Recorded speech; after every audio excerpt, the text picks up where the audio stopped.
We're at the Blackland Community Center in East Austin. We're excited to be back in Austin. It's one of our free days on our mobile hospital every Thursday and Friday. It's sponsored by the city, so they cover all the costs of surgery, rabies vaccines. It's their right to uncontrolled breeding.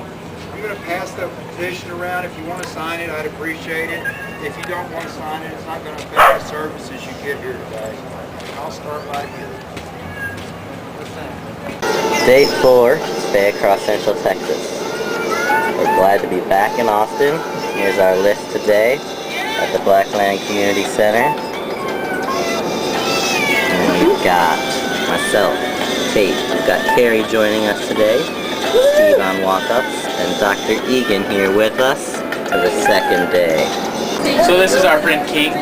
He came in for a cat neuter surgery today. We just thought it was funny because he's got camouflage on. Check out the outfit, man. It's a rare cat that'll put up with camouflage, and he's one of them. Lawrence, can you tell us a little bit what we do at our walk-ups clinic? What we do for our walk-ups clinics, we offer additional services to already spayed neuter animals, such as yearly vaccines, heartworm tests, heartworm prevention, dewormers, as well as some basic physical. The city covers rabies vaccine, city registration, and it also covers microchipping now, which is great because it helps encourage people to get animals microchipped, whereas they normally wouldn't spend the money for the identification tags. We've done an ear tip per ear here. It's just where we take off just about an eighth to a quarter inch of the tip of the ear. That way, if you ever see a cat wandering around, it has a little bit of its ear taken off. It's indication that it's already been spayed or neutered. So that can save this cat's life. A cat that's not handleable, living outside, if it was picked up, going to a shelter, doesn't really have a chance of being adopted out or anything like that. So by ear tipping them, it shows anybody who finds this cat that they've already been spayed, neutered through somebody, and that they can just, leave them where they're at and they can live in their colony. Prevents things like this happening, animals getting pregnant, having more feral cats, cats that are never going to get home, living on the street, things like that. So, yeah. You may be saying to yourself, why do I need to fix my dog? She can have some babies. What's the big deal? Well, my friends, the statistics don't lie. One dog in 1 year, her and her offspring can end up having 16 puppies. In 2 years, all those puppies can produce 128 dogs. In 3 years, all those dogs that have already been born can produce 512 dogs. In 4 years, all those dogs combined can produce 2,048 dogs. 5 years, 12,288 dogs. And 6 years, 67,000 dogs.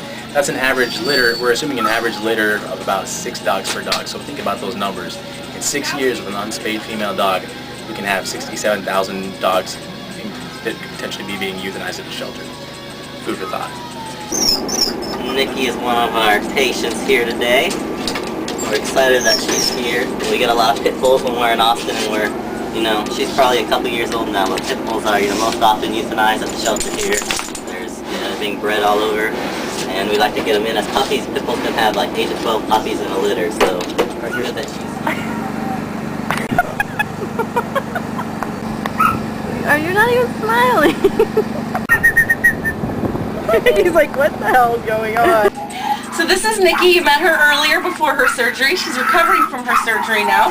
And one of the benefits that animals that come here to Emancipate get is that although a lot of them don't get regular vet care on their own from whether their owners can't afford it or just don't know better or whatever, is that we do examine the animal as much as we can. And what we found on poor Nikki here, which looks a whole lot better now, was an area in her foot that we thought was an abscess, and after a little more examination we found that she had about 100 cactus quills in that big spot on her ankle there. So we've removed as many as we can, and we're going to send her home with some antibiotics.